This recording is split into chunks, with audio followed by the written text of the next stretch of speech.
Oo, tsaka wala na akong magagawa ko. Iko-kojik ko na lang sila paglaki. Ganun na lang. Wala na tayong magagawa.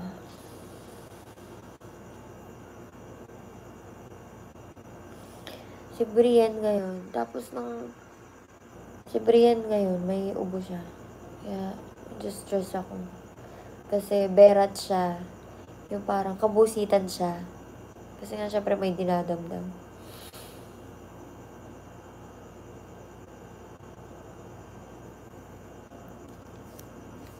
Yes, moreno sila. Kung i-compare sa akin, syempre ako kasi talaga maputi ako. Sila, mga dugong bughaw.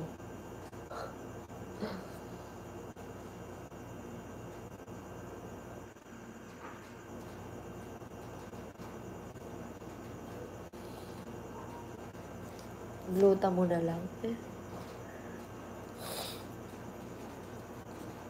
Di ba kasal kayo? Hindi kami kasal. Ayoko magpakasal. Ayoko masakal.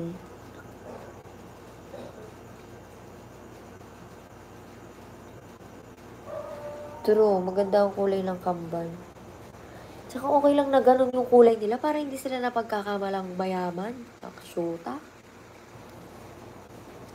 Kasi di ba pag maputi ka, akala nila.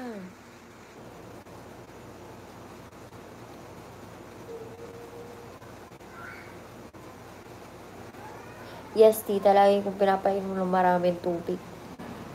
Malakas naman sila sa water.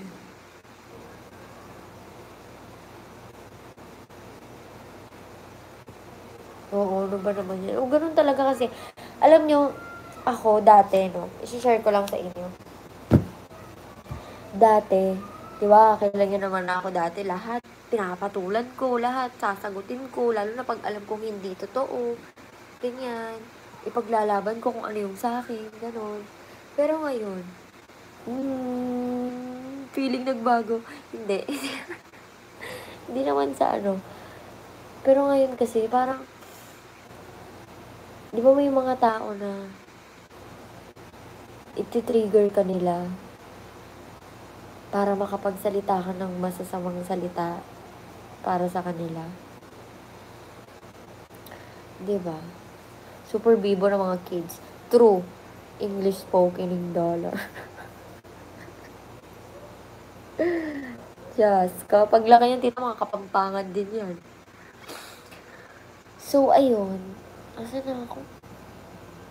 Bilis pang mawala. Ano ba yun? Yun. Kaya, ngayon guys, baka yun yung feeling kong, yun yung feeling kong na, kayo na iiba na. Kasi di ba dati, kahit kung ano man, papatol ako, ganyan. Eh ngayon hindi na. As in, hindi na talaga. Hindi ka sure. True. Kasi laging ganito ang nangyayari.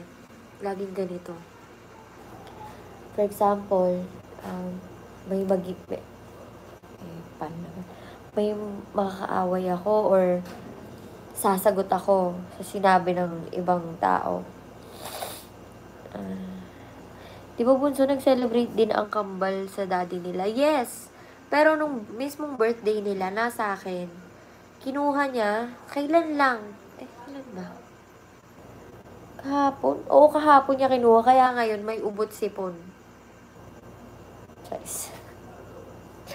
Baka na naman yung likod. Ngayon kasi. Yun. Natuy anong likod yan. Napawis. So, yun guys. Ngayon, inaano ko na, nililimitahan ko na. Kasi, lagi na lang kasi ako yung napapasama. In the end, laging ganun.